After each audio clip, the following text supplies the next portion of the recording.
I thought, if I could just lie here and pretend that I'm dead, they'll continue to drive away, they'll go away, and I'll be all right. Just as I thought that, I heard the van stop.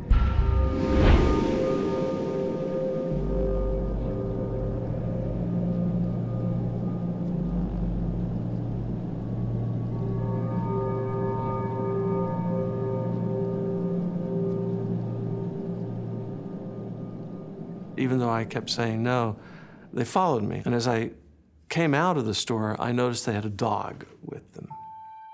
I felt sorry for the dog. So I said, okay, guys, see if you can move some stuff around. And they jumped at the opportunity, ran in, started shifting stuff around, and then we all piled in.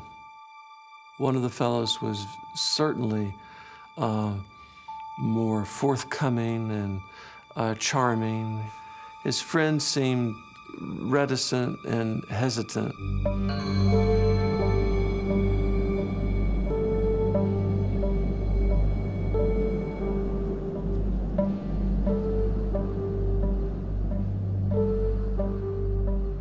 I got my room, and they registered together in the room right next to me. And I said goodnight, and spent the rest of the evening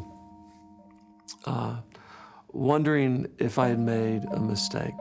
I had involved myself with two people about which I knew nothing. I even called my mom back in Beaumont just to let her know that the weather hadn't hurt me. She said, I don't know about hitchhikers. You really shouldn't do that. As soon as I was up, I thought I would leave them in their rooms. I had got into the van, even started the van, and I looked and saw their room, and I thought, I can't do that to anybody. That would be wrong. I lightly knocked on their door, hoping that they wouldn't answer, so that I could, at least in my heart, say I'd given them a chance, and they blew it. It wasn't my fault. But one of them answered immediately, and we were on the road again by 6:30. The affable one had become quiet, which was a very strange feeling because now we were in the van with no one talking. About an hour down the road, one of them said, do you mind pulling over? I'd like to take a leak.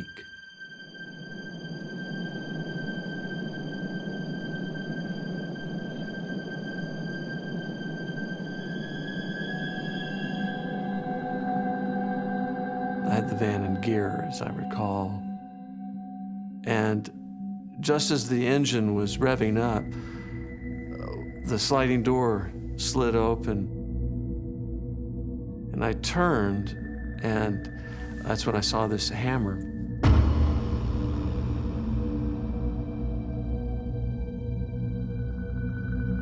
From the moment the hammer hit me to the boots kicking me, I don't recall any pain at all, nothing, but frightening.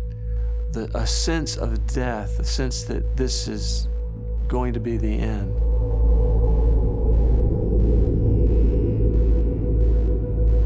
As soon as I understood what was happening to me, I stiffened up and I slammed on the accelerator. I pedaled to the metal, I pushed as hard as I could. And the van lurched forward, and all of the hitting stopped. They were tossed away from me, and it was a brilliant move on my part, but I didn't have a second idea after that. I just stiffened up and kept my foot on the accelerator.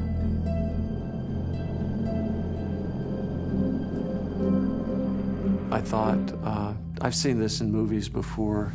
The leading man opens the door and jumps out of the van and rolls to safety, and that's what I thought I would be able to do. So I opened the door and I jumped out of the van, but I forgot that I still had my seatbelt on. And so I was once again in the same situation where one fellow was striking me and another guy was still steering the van. The fellow who was holding the steering wheel began to kick me and try to kick me out of the van. And the fellow who had hit me was trying to pull me in with the harness.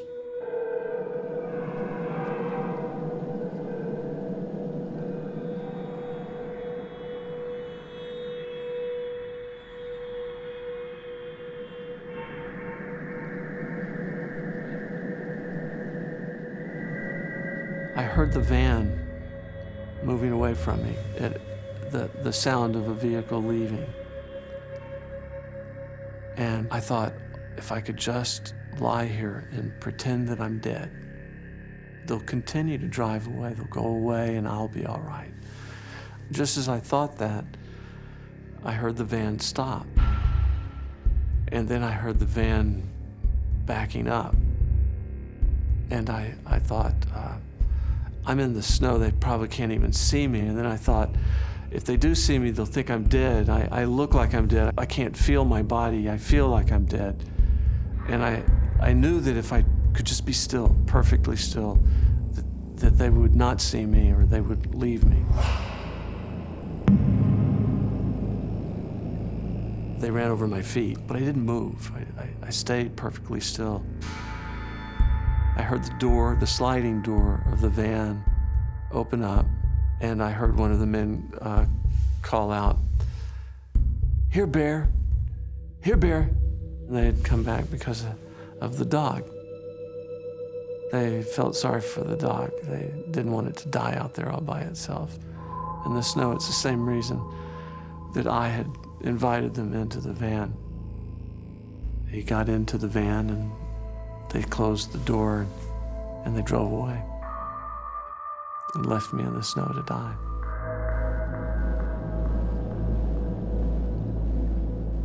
Something just lifted me out of the snow.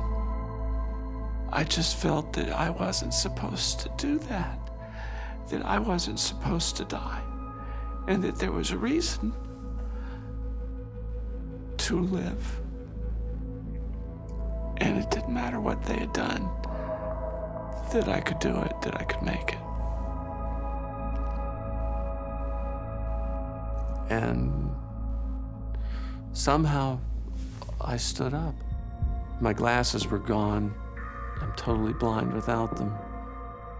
My shoes were off. I could feel my heart, and I couldn't catch my breath, and I knew that I had to walk. It was several hundred feet, almost the distance of a football field, and I had to get back to the highway, or I wouldn't make it.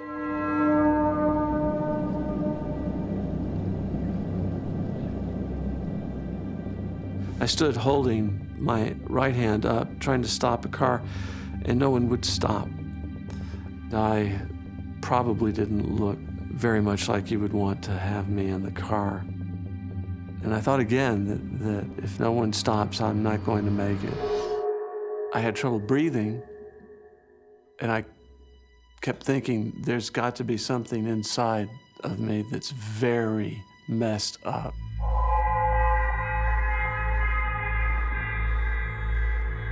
Suddenly, a truck showed up on the right side. I could barely see.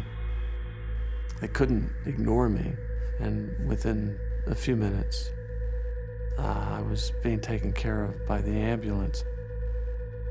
When they took me into the emergency surgery, they had to find out basically what was wrong. I was in intensive care for 6 days.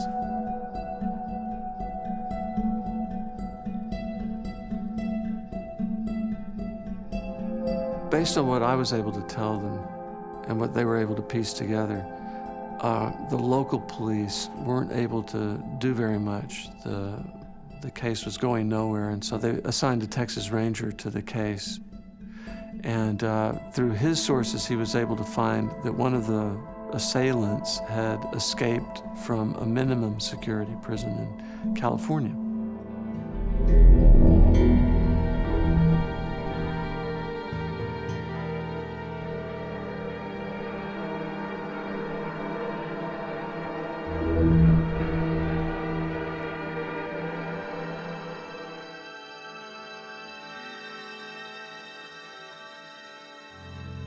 I survived because there's something that I'm supposed to do, and I haven't quite done it yet.